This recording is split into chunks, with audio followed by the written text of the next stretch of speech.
This podcast is sponsored by the book Eat Meat or Don't by Bo Bennett, PhD. Explore the critical thinking behind our dietary choices and discover the moral arguments for and against eating meat. Available now at sentiocentrism.com. How fast food is changing traditional meat dishes and our ethical choices. Discover how fast food reshapes traditional meat dishes and sparks conversations about ethical eating, clean meat, and the future of meat consumption. Fast food's impact on traditional meat dishes, a casual reflection. I've been thinking a lot about how fast food has really changed the way we look at traditional meat dishes. It's kind of crazy when you stop and consider it. Those classic family recipes, slow-cooked roasts, Sunday dinners, and the whole charm of savoring meat prepared with care versus a quick burger dropped into a paper wrapper. Fast food's rise has undeniably shifted not just eating habits, but also conversations around ethical eating, cultural preservation, and even the future of what we put on our plates.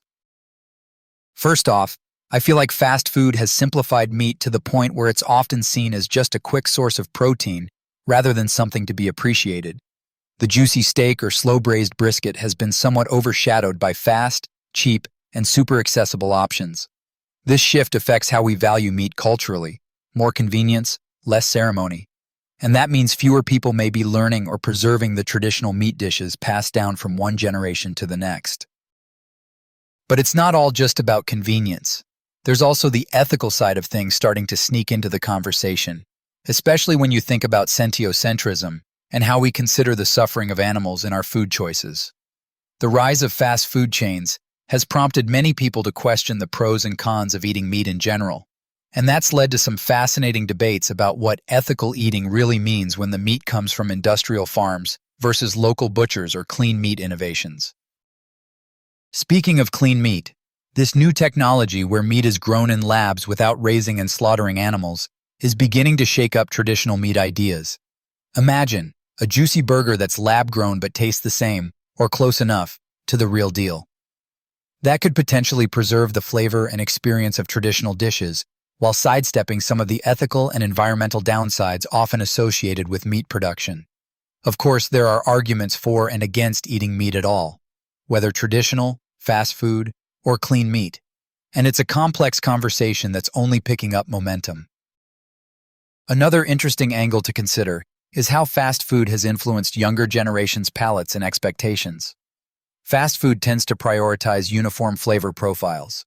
Think salty, fatty, crispy, that can overshadow the rich layers of taste and texture found in many traditional meat dishes.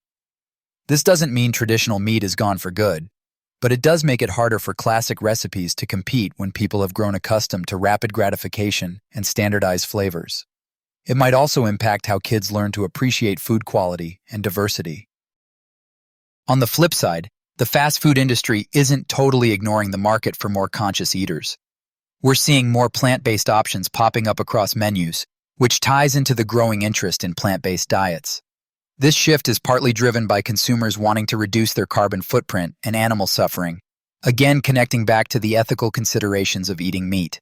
So, even within the fast food world, there's some influence pushing for change that could ultimately preserve traditional food culture in a different way. Ultimately, I think the impact fast food has on traditional meat dishes is a bit of a double-edged sword. On one hand, it's democratized access to meat and created new opportunities for affordable food. On the other, it risks diluting the cultural richness and ethical depth around how we produce and consume meat. I'm curious to see if clean meat and plant-based options will become mainstream enough to revive or reshape our appreciation for traditional dishes, but with a more ethical and environmentally friendly lens. If you're interested in exploring this topic further, especially the nuanced ethical questions that come with the pros and cons of eating meat, I highly recommend checking out Eat Meat or Don't. It's a thoughtful resource that delves into sentiocentrism and the arguments for and against eating meat in a way that's accessible and engaging. So next time you're biting into a burger or cooking a traditional roast, maybe pause for a moment to consider the layers behind that meat, the cultural heritage, the ethical challenges, and the evolving food landscape we're part of. It's a lot to chew on, but it's also what makes food such a fascinating and important part of our lives.